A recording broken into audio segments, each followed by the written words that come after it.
This is the X-Zone Broadcast Network, broadcasting worldwide on broadcast affiliates and satellite program providers, including CNN Broadcast Network, Sirius Satellite Network, Star Media, Good News Radio Network, Angel Broadcast Network, Wiki Broadcast Network, and WPBN TV. For more information on the X-Zone Broadcast Network, visit us at www.xzbn.net.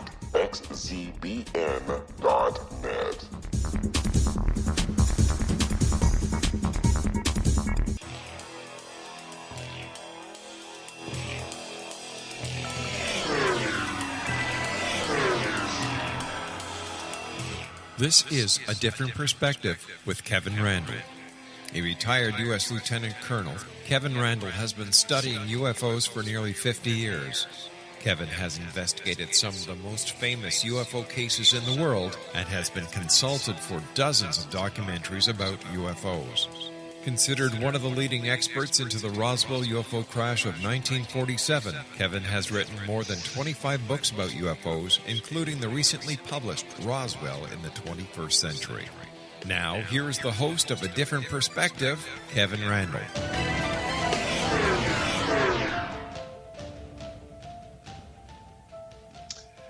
And good evening. As I promised 167 hours ago, we are back. This is A Different Perspective, and I am Kevin Randle. Before I introduce my guest, Derek Bartholomaus, and our topic for tonight, I wanted to make just a quick announcement. We're winding the program down here. We'll be on a few more weeks, and I think we'll just kind of fade into the ether at that point. The blog will still be up at www.kevinrandle.blogspot.com, and you may hear us pop up again now and then on the X-Zone Broadcast Network, talking with some of the other fine hosts, or maybe talking with Rob McConnell himself. As I say, I'm going to be joined by Derek Bartholomaus tonight. He's a creator of the Billy Meier UFO case website, which is what got our interest, or my interest, I should say. He's been investigating Billy Meier since 2003, and he was part of the Independent Investigators Group, the IIG. Michael Horn, who will be coming on in a couple of weeks, has been challenging the IIG to prove Meier's UFO photos were a hoax. So we'll talk about some of that. Derek works professionally in the entertainment industry as a post-production producer on various television shows, which makes him my hero, I guess. He is also the creator of the anti-vaccine body count, formerly known as the Jenny McCarthy Body Count website. Derek has not had time to update either of the websites since fostering and then adopting children starting in 2015. Derek Bartholomaus, thank you, and welcome to A Different Perspective. Thank you so much. I'm very happy to be here, and I'm a little sad to find out that this is the show's coming to a close in a little bit. But it's kind of my choice here, and Rob and I have talked about this a couple of times, and I think it's time for me to move on to some other things. Rob's been very gracious about that, and I appreciate your comment as well. I'm very, very happy to be here, and I am sorry that you got sucked into the Michael Horn rabbit hole. Yes, and I'll explain how that happened. I was minding my own business, and we were talking about MUFON and their symposium that dealt with the alternate or the secret space program, where guys were claiming they were flying off to Mars to battle aliens and some kind of interstellar war and that kind of nonsense. And I had suggested, or I'd talked to John Herzon, who was the executive director of MUFON, about that, and asked him about why they would bring these kind of people on. And he said, well, it's, we want to present all aspects of the phenomenon and let the membership make up their own minds. And I said casually, well, then how come you don't invite Michael Horn to talk about Billy Meier? And I got a nice call from Michael Horn about that. I put some stuff up on my blog. And in the course of that, I said, well, I just don't believe the Billy Meier stuff. And this just created the firestorm. He just was outraged that I would suggest I didn't believe Billy Meier. I thought, well, here's an opinion. And so in doing the research, I came across your name. And in the about 2 minutes I have left here, how did you get dragged into this? Well, I was part of the Independent Investigations Group, which is affiliated with the Center for Inquiry, and I was just I had been a member of that for a couple of years, and all of a sudden we got a notification that a part-time employee of the center, had a meeting with Michael Horn and said that the case was a easily reproducible hoax, which causes all sorts of problems because technically the only person who can declare something is a hoax is the person who perpetrated it. All that anyone else can do is provide evidence for the hoax hypothesis, so to speak. And realizing kind of the mess, it literally was a mess that this one person had created. It's like, okay, let me take this on and let me see what's going on and what the claims are, because I was not familiar with Billy Meier. After looking into the case, I realized, that poster in Fox Mulder's room at the X-Files, that's a Billy Meier photo. That was about the extent of my stuff. Let me break in here because I've got to take a break here. We will be back with Derek Bartholomaus in just a moment. We'll be talking about Billy Meier, and there'll be more information, and is more information at my blog at www.kevinrandle.blogspot.com. We will be back right after this, so stick around.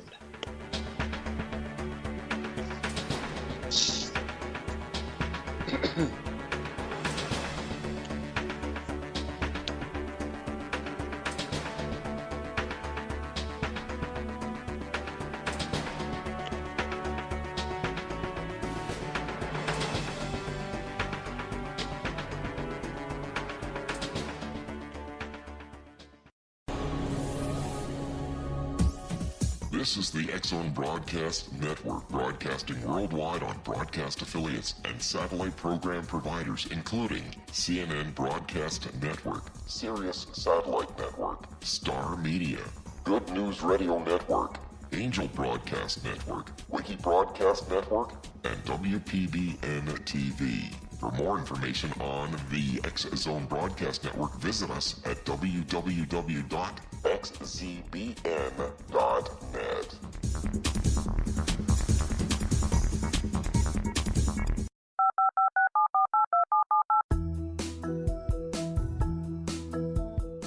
Did you know that when you're on the road with limited data or Wi-Fi, you can still listen to the X-Zone Radio Show with Rob McConnell, The Science of Magic with Gwilda Wiyaka, X-1, Dimension X, Space Patrol, and every minute of the X-Zone Broadcast Network by calling 213-401-0080, courtesy of Audio Now.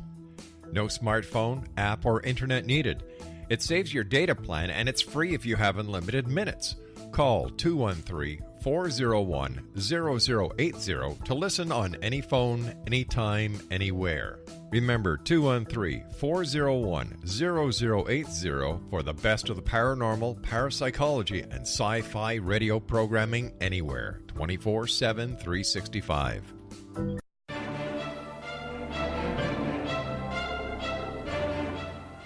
As you can tell, I was not funning you. I am back with Derek Bartholomaus. We are talking about Billy Meier. We were talking how he got sucked into this. His website about Billy Meier, there's a lot of good information there. I found it most valuable as I was doing some of my research into this, is BillyMeierUFOcase.com. So you might want to take a look at that. And I'll have a link up to it on my blog when we get these things posted here. So you were talking about being sucked into the Billy Meier case, looking at the photograph that Fox Mulder had in his office there, I want to believe, and it's a Billy Meier beamship photo. And so you kind of went from that direction to doing research into what this was really all about? Yeah, we had, there was email correspondence that Michael Horn had with the employee of the Center for Inquiry. And so I started looking at those. I introduced myself to Michael Horn and saying, hey, I'll be the point person on this. And then it really just kind of spiraled from there.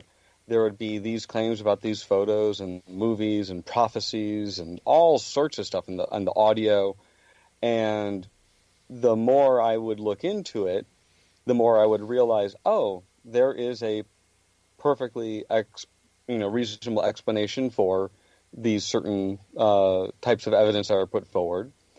Other things that are put forward, like, well, you've said something, but you haven't actually provided anything that's verifiable or not verifiable, so I can't really do anything with that. And then, as you have come to realize, there's a lot of moving of the goalposts and arguing. Sorry, my brain slipped for a moment, and a lot of just smoke and mirrors, trying to say one thing. You start to address that, and then he starts talking about something else. It's like, but wait, I need to talk about this, and it does become kind of getting sucked into a black hole at times. So I know completely how when I read your blog and I read the exasperated tone that you had by just having one mildly critical comment. That is pretty much standard operating procedure for Mr. Horn. Well, it wasn't. It was sort of unnerving because I had merely said I don't believe Billy Meier, because I wanted people to understand that I wasn't accepting everything there, but it was a matter of belief. It would be similar to saying, and the best example I could think of is there are a lot of guys claiming to be Vietnam veterans, claim they were in Vietnam, and over the years I've come not to believe these people because there's so many of them lying about it.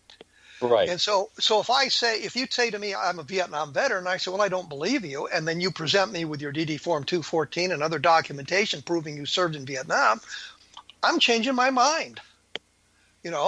I just haven't seen the evidence to suggest that Billy Meier was telling the truth, and I had not looked deeply into the case. I had looked into it somewhat, but Billy Meier was what we would call a contactee. He's in communication with these people from the Pleiades, and that makes him a contactee. And we have found that the contactees just aren't reliable sources of information. And that was kind of where I was coming from, just what I thought of as an innocuous comment. And he went ballistic on me. Oh, it wasn't an innocuous comment. Don't think that it wasn't. It absolutely was an innocuous comment. Yes, precisely. And so I'm looking at all of that stuff, and I was looking at pro Billy Meier blogs and anti Billy Meier blogs and all of that stuff, and I came across your stuff that I thought was very interesting. And you've talked about some of the stuff you looked at that suggested that it may not be true or moving the goalposts. What's a good example of one of those, I guess, exchanges of information between you and Michael Horn? Well, one, dealing with the prophecies, there's a particular one about the Bugey power plant, and that's the power plant in France, right? So the prophecy is that, and again, there's this weird distinction that Horn puts between prophecy and prediction, where a prediction is something that is absolutely going to happen. A prophecy is something that may happen, and it's kind of a warning. So it already provides a bit of a wiggle room for when it doesn't come true. And the prophecy basically says, like, the danger of accidents in nuclear reactors will increase throughout the world. Regarding this subject, France in particular must be extraordinarily careful in every way, for one prophecy warns of a strong probability for an accident near Lyon, which can be prevented as long as the responsible individuals undertake the right steps. A prophecy can be changed. Now, already, there's not any real detail in there other than Lyon, France, and nuclear power plants. There's not saying something is going to happen at such and such a time, and something is going to happen. Here's what's going to happen. Here's how it's going to happen. Here's when it's going to happen. But in 2003, in August of 2003, in August 2003, there was an event at the Bouguer power station, which is located near Lyon, France. And in 2005, Michael Horn wrote, Meier specifically warned of the possibility of an accident, one that he said could be avoided. However, at the nuclear power plant near Lyon, France, the emergency scenario and the timely shutdown of that exact plant occurred on August 12th, 2003. So then it's like, oh, maybe this is real. Maybe something actually happened.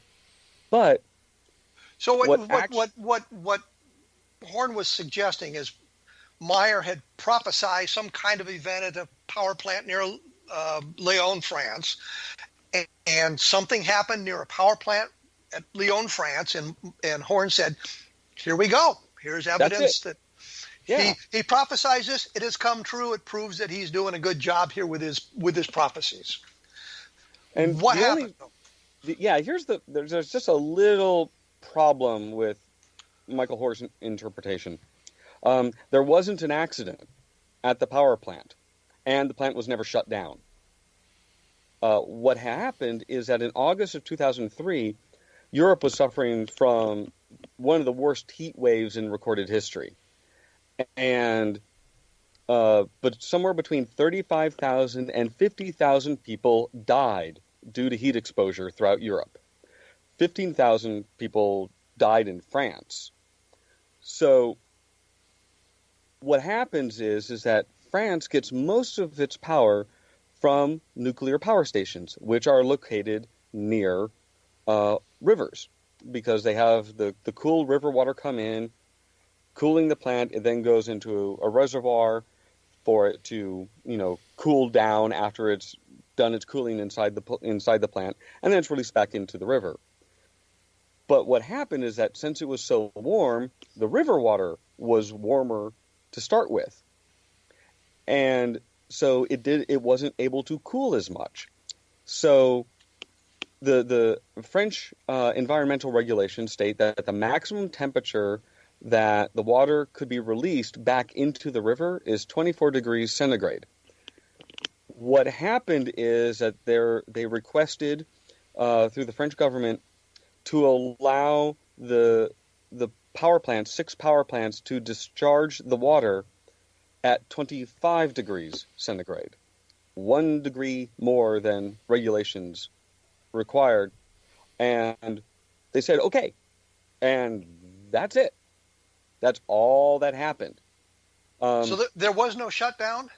There was no shutdown. There was no accident. All that happened is that the power companies requested of the government to release the water that came out of the power plants, the cooling water, to be released back into the river 1 degree warmer than normal. So well, the question that springs to my mind is, you communicated this information to Michael Horn? Oh, yeah. And he made a video several years ago, and I agreed to participate so long as I had, some sort of editorial control over how I was being presented. And after that, in this video, after my recording in his movie that he made in 2008, he then changed the claim and said, oh, it wasn't the 2003 incident that was the subject of the prophecy. It was actually a 2001 event. Now, first off, saying that 2 separate events are the result of the same prophecy is kind of nonsense. But the 2001 event wasn't an accident either. So at the Bouguer nuclear power station, there are 5 reactors. In 1996, they made the decision to decommission Reactor 1. In 2001, they started to shut down and dismantle the reactor. That's it. It was a scheduled shutdown of the reactor that was announced in 1996. There was no accident. There was no fear of accident. But he makes it seem like, oh, this thing is going to explode and there's going to be a Chernobyl-like incident. And it just doesn't happen. And so that's one of the things of where he moved the goalpost. He said, oh, it's absolutely this is an incident. I then show that it wasn't. He then finds something else related to the Bugey power station and says, oh, that's it. And then it's like, no, that's just the standard shutdown of a reactor that was announced nearly, 5 years earlier. So we're looking at a prophecy talking about a reactor near Lyon, France, that something might happen at, and something did. They shut down a reactor, or they had to change the parameters they're operating under. So there is, I guess, an element of accuracy there that you could point at. I wouldn't, but but again, the prophecy says the danger of accidents at nuclear reactors will increase. And and there's a strong chance of an accident near Lyon, but there were no accidents. And I would imagine that you look at, I guess, the danger of nuclear power plants. You could say that there are going to be accidents there, and there have been accidents at power plants. And I don't know if they're building more around the world or not. I know in the United States we kind of have a prohibition on it, but would imagine if you bring more online that you have an element that would raise the number of accidents, and that would make the prophecy sort of true, like saying, well, there's going to be an earthquake in Europe at some point. And it's not really good. I'm going to have to break here to take another break, I suppose I should say. I got caught up in my own syntax there. What can I tell you? As I say, take a look at www.kevinrandle.blogspot.com. We've discussed some of this on the blog, Billy Meier and some of the information from Michael Horn and that sort of thing. Take a look at BillyMeierUFOcase.com, and you can see in depth some of the research that has gone into looking at his prophecies and what he has to say. And as always, if you're enjoying this program, take a look at the X Zone Broadcast Network, xzbn.net, and there's a lot of fine programs that deal with the paranormal and UFOs and things that should interest everybody going on there, and that'll be helpful as well. We will be back right after this. I'm chatting with Derek Bartholomaus about the Billy Meier case. Stick around.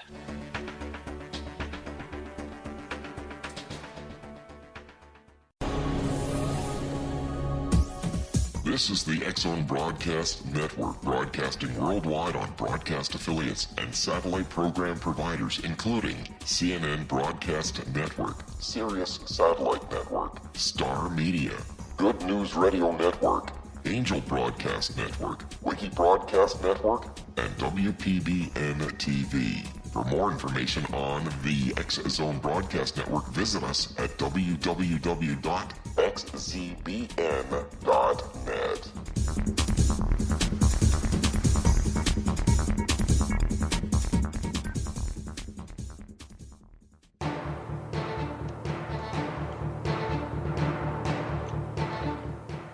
I am back with Derek Bartholomaus. We have been sucked into the Billy Meier conversation, and we will continue in that vein. Once again, if you want more information, take a look at BillyMeierUFOcase.com, and there's a bunch of buttons there and links that you can access to gather more information. We were talking about one of the prophecies.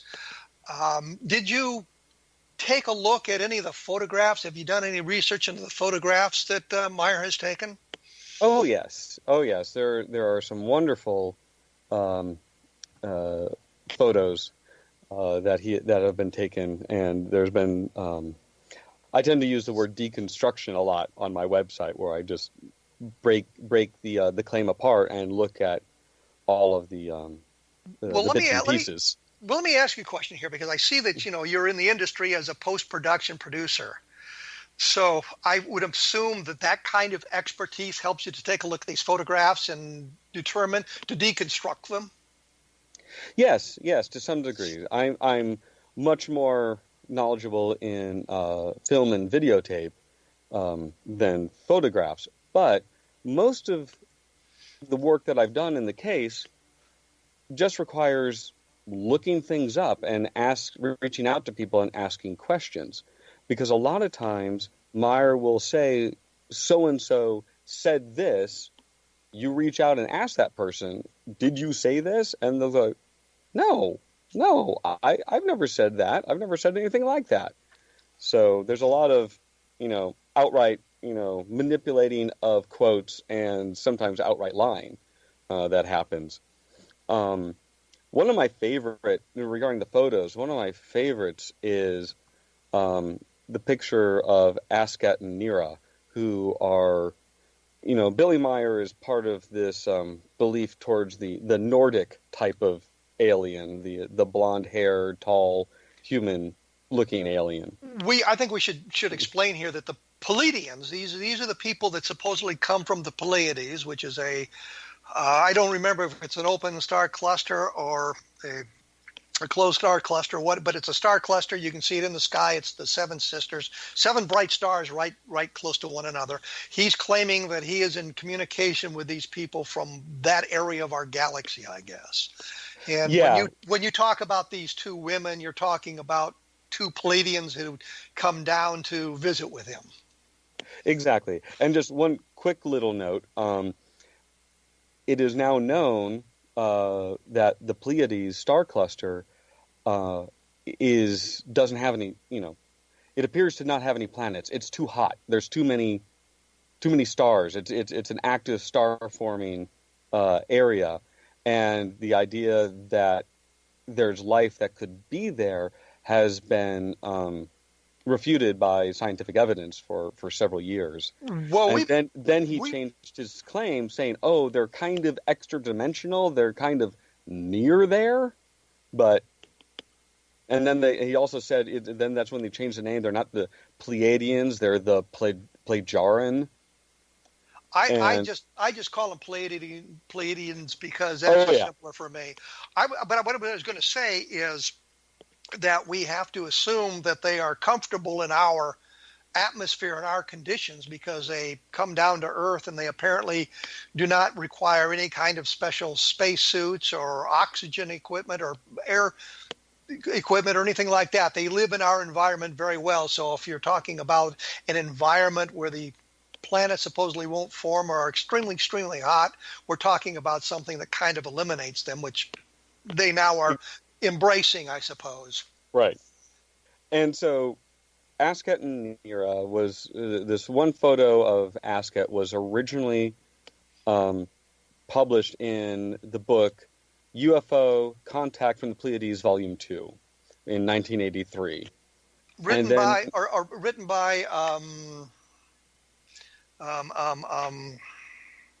and his name escapes me. There are three of them. Wendell Stevens. Wendell Stevens. Yeah. Thank you. Yeah. Thank you. And so then the photo was published again in the 1991 book, And Yet They Fly. And then a picture of Askat and now Nira was also posted in that same And Yet They Fly. So, well, let me clarify one thing here. So you've got these photographs published in books, and they're saying these are the actual photographs. These are the actual photographs. These are my photographs. I took these pictures. Here's what they look like. Right. That was the claims in these books. Right. Okay. So the person that's identified as Askat, who is a blonde-haired woman, she's a singer and dancer, Michelle Delafave. And she was a longtime member of the group of backup dancers and singers on the Dean Martin Variety Show. And she was on the show from 1969 to 1973. And I had heard people talk about on various websites saying that they thought that this was someone from the Dean Martin show. Well, I reached out to Michelle. I found her. I'm trying to remember. I think it was through Facebook or through their website. And she, I sent her the photo, and she was very surprised about this. And she wrote back to me saying, quote, "I know that the picture of myself and Susie is the person identified, that Susan Lund, who is Nira in the photos when you see the two of them. I know the picture of myself and Susie is from the Dean Martin."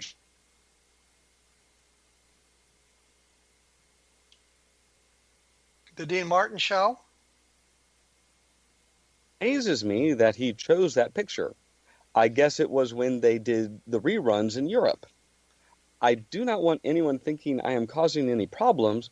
I am simply stating the truth involved with these pictures. I just know a picture of myself when I see one, as anyone else would. I know it is from a segment when the gold diggers would sit around Dean Martin and sing beautiful ballads called Welcome to My World. And then she sent me a picture of her and Susan, which appears to be from the same episode that the photograph of Askat and Nira is from. So what ended up happening is at some point in 2001, they started having in the English publication of And Yet They Fly, they showed these photos, but now had different explanations, because they were saying, oh, these photos that I've been publishing for years of Askat and Nira, well, it turns out they were swapped with these two American lookalikes, and it's a hoax done by the Men in Black. Now, 2001 is a really interesting year as to why there would be a change in explanation. And that's because in 2001 was when the Dean Martin variety show started to be released on DVD, and people were now recognizing her.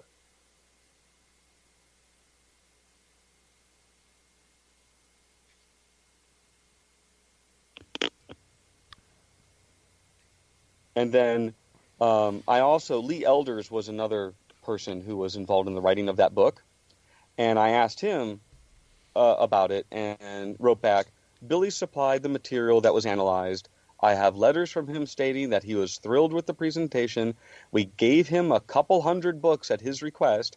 I still have the letters saying he and the Pleiadians were happy the book had been done. In fact, the publication was mentioned in the original contact notes.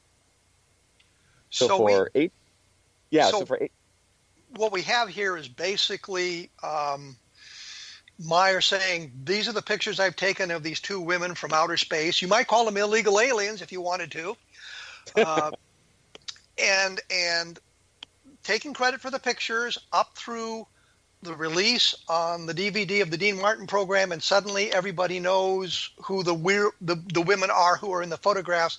And now suddenly the explanation is those aren't the real photographs, they were swapped. How come Billy and his pals didn't notice that? Yeah, for 18 years, from 1983 to 2001.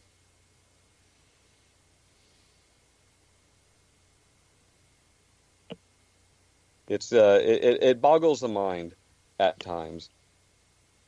And then another one of my favorites is in one of his videos or books, I can't remember exactly where the source of this is, but there's a picture of a flying dinosaur, a pterosaur, flying in the air and trying to catch some prey.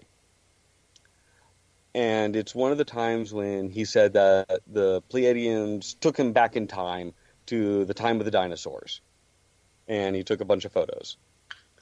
And what's interesting is it is a photograph of a book, from a book about dinosaurs. It's a illustration from a book called Life Before Man. It was published in 1972. It was originally published in Prague and then published throughout the world. And it is amazing. It literally took a picture of page 137 and said it was a dinosaur from when he went back in time. Well, I mean, shouldn't it have been clear from the pictures, if you're looking at the pictures, the prints of the pictures, that it was taken from a book, or the same thing? I mean, how could they disguise It's these a low photographs? quality picture. It's a low quality. It's kind of blurry. It's it's out of focus. The color's not good, so they kind of try to hide things that way. It's the same thing with the movies, where they will say, "Oh, look, you see this ship going behind this hill. Therefore, that means it's a big ship far away." Well, you don't actually see the ship go behind the hill, because the movies are of such low quality, the way that they were recorded, that you see the dark edge of the ship go against the dark edge of the hill, but you can't see which one is in front or behind the other. And, being involved in filmmaking and television production, the movies are one of the things that really drive me nuts, because they were never recorded to videotape properly. What happened was, he set up a screen in a room in his house. He projected the 8mm films onto the screen, and a Japanese television company videotaped the screen. So there's camera movement caused by the camera crew that's out of focus. It's not what is called telecine, where you. Well, let me interrupt here, because I'm going to have to take a break. But it sounds to me, and we'll explore this briefly when we get back. It sounds to me like the photographs are all very low quality, and nobody's ever seen the negatives, which would be, I think, telltale signs of what's going on if you saw the actual negatives. That's what it sounds like to me. As I say, take a look at BillyMeierUFOcase.com, where you can see some of the photographs and you can see some of the stuff is done. Take a look at my blog, www.kevinrandle.blogspot.com, and you'll see some of the same stuff there as well. So we can kind of look at all of that. We will be back right after this with Derek Bartholomaus, so stick around.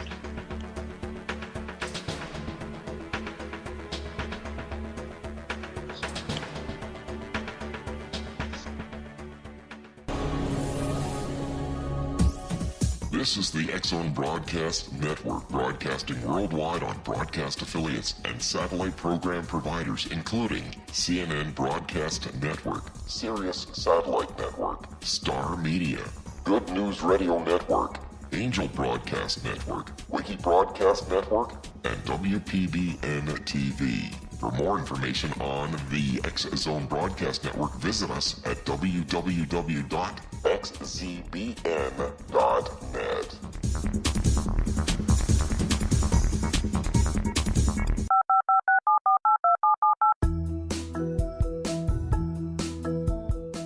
Did you know that when you're on the road with limited data or Wi-Fi, you can still listen to the X-Zone Radio Show with Rob McConnell, The Science of Magic with Gwilda Wiyaka, X-1, Dimension X, Space Patrol, and every minute of the X-Zone Broadcast Network by calling 213-401-0080, courtesy of Audio Now. No smartphone, app, or internet needed. It saves your data plan, and it's free if you have unlimited minutes. Call 213-401-0080 to listen on any phone, anytime, anywhere. Remember, 213-401-0080 for the best of the paranormal, parapsychology, and sci-fi radio programming anywhere, 24/7, 365.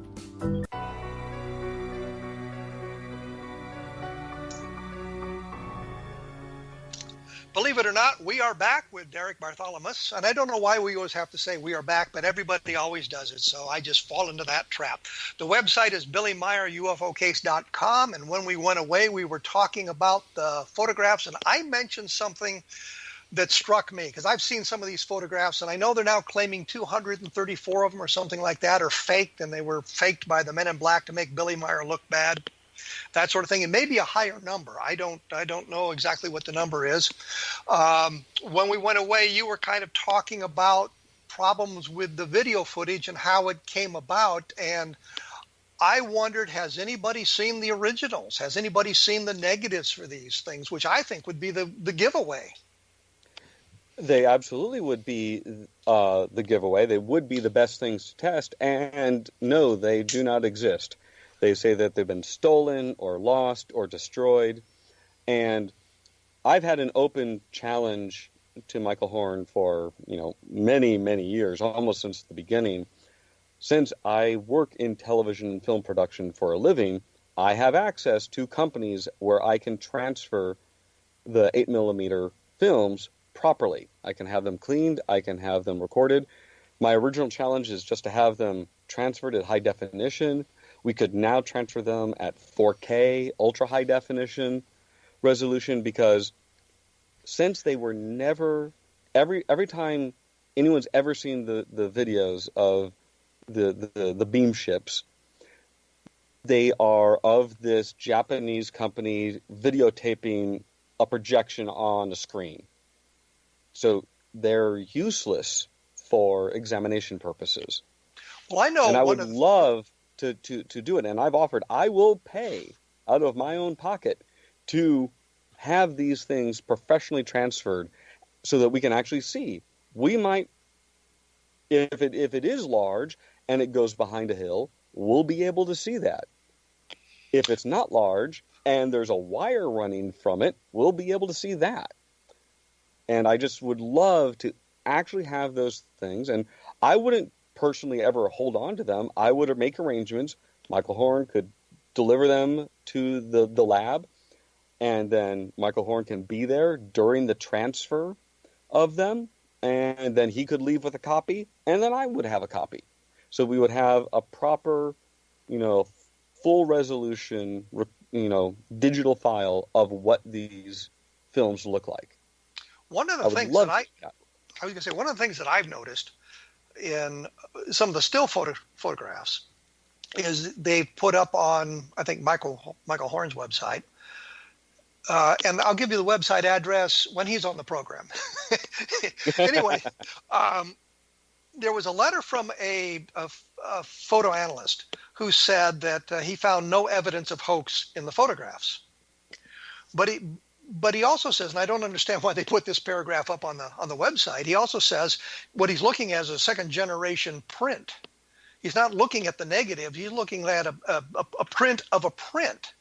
And right. So he found no evidence of a hoax on the print. And I'm thinking, so if you looked at the negative, that would be something important. Here's the negative.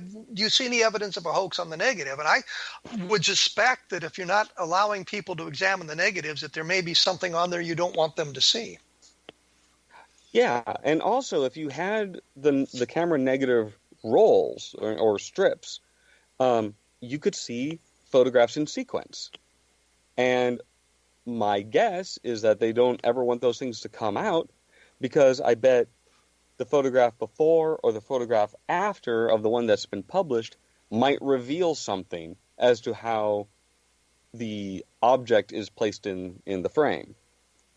Well, I know as a when I was taking pictures for magazines and things like that, and I say that not as a magazine photographer, but as a writer trying to illustrate my stories, you always kind of take 2 or 3 photographs of the same thing so that one will be of sufficient quality to be printed.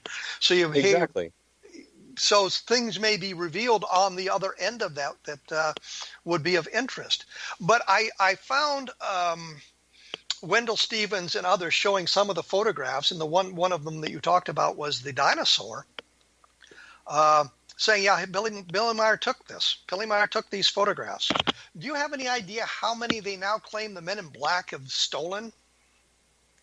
I don't know. The number always changes. Every time something is shown that calls into question the truth of the original photograph or movie or prophecy, then it immediately is switched to something else caused that. Something was changed, and by the malicious Men in Black sort of thing. To discredit and defame Billy Meier, we want to discredit him because the information being provided by, they're not the Pleiades anymore. there's something wrong with that stuff, so we have to blame someone else for it. I am astonished that anybody would accept this as anything authentic. I know it really does boggle the mind, and there's so many things are just out and out weird. I mean, in his own movie and his own talks about himself, Meier talks about being sent to youth prison twice. He talks about deserting from the French Foreign Legion. He talks about being institutionalized in Switzerland. And it's just like, if this is what if this is the good information that you're trying to put out and the stuff that you're proud of, it doesn't seem like you're really the best quality of person that, should be, talking about, living life better and so on. If you've been jailed for assault. Let me ask you this in the just a couple minutes I have left. There's a claim out there that I've read a couple of dozen times that there's 125 witnesses to Billy Meier's activities. Have you come across that claim, and what do you make of it? Yes, I have seen that claim many times. I'm not entirely sure what to make of it, because those people don't have verifiable information on their own. Eyewitness testimony is useless in a criminal case. It's, you want forensic evidence, because that's something that you can test, you can examine. People's memories and the way that they observe things are incredibly faulty. And they may think they saw something, or they may be saying it because that they saw something because they don't want to get Billy into trouble. No one, I don't really know what the reason for that is, but no one has been able to provide any verifiable evidence for any of the claims.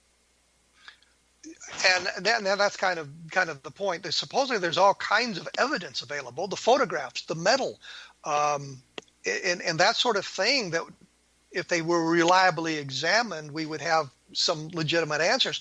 But somehow we're always removed from the original photographs or the original analyses or the original documents. Right. So I guess the question is, you don't accept the Billy Meier as being a prophet or a contactee or an emissary from the Pleiades? Well, I honestly don't know, but there's no evidence that he is those things. There's nothing that's verifiable. Well, I think that's the whole point. I mean, I can say anything, and if I can't prove it, then it's really useless. I mean, if I tell you I'm a Vietnam veteran and I have documentation, then it's acceptable. If I tell you I'm a Vietnam veteran and I don't have the documentation, then the conclusion has to be, well, there's something amiss here. Exactly. One quick thing, I just want to give a shout out to one other person. Like I said, I haven't been able to do much with the website in years, but there is someone by the name of Mahesh Karamudi who runs Billy Meier UFOresearch.com, and he has looked into many more claims in the past few years than I have been able to do. And I think in addition to my website and your website, I think Billy Meier UFO Research is a good place to have other people check out if they want to learn more of the examination of the various claims of Billy Meier. I think that's a good point to quit. We've kind of examined this. As I say, Michael Horn will be on in a couple of weeks, and we can chat with him and see what his take on all of this is. I suspect it's not going to be quite as pleasant as this. Probably not. Your website is BillyMeierUFOcase.com, and there's links to other websites and things like that for you to take a look at. Derek, thank you for taking time out with us tonight. I know it was kind of an inconvenience for you, and I certainly appreciate you coming on the program. Oh, thank you so much. I'm glad that we were able to work it out. I am too. We will be talking to Michael Horn in a couple of weeks. We will be talking to Eddie Bullard, talking about UFO abductions and that sort of thing, a member of the Center for UFO Studies, a wonderful researcher. And at the end of the month, we're going to be talking to Adam Dew and get his take on the Roswell slides. There'll be more information about all of this at my blog, www.kevinrandle.blogspot.com. And the other thing is, if you want a dispassionate look at the Roswell case where it stands today, take a look at Roswell in the 21st century. I know some people think it's just a debunker's book, but what I attempted to do was look at the case through, I guess, more scientific eyes, looking at the evidence, what we could really prove, what we thought we knew, and what we kind of guessed at, and sort of distill all of that into one place where you can get some good information about that. I will have things up at www.kevinrandle.blogspot.com about tonight's program and things coming up in the future. And also take a look at Encounter in the Desert, which is my book on the Socorro information, the Socorro landing, and we've talked to some of the people involved in that in the past. Thanks for listening. We will be back in 167 hours with another episode of A Different Perspective.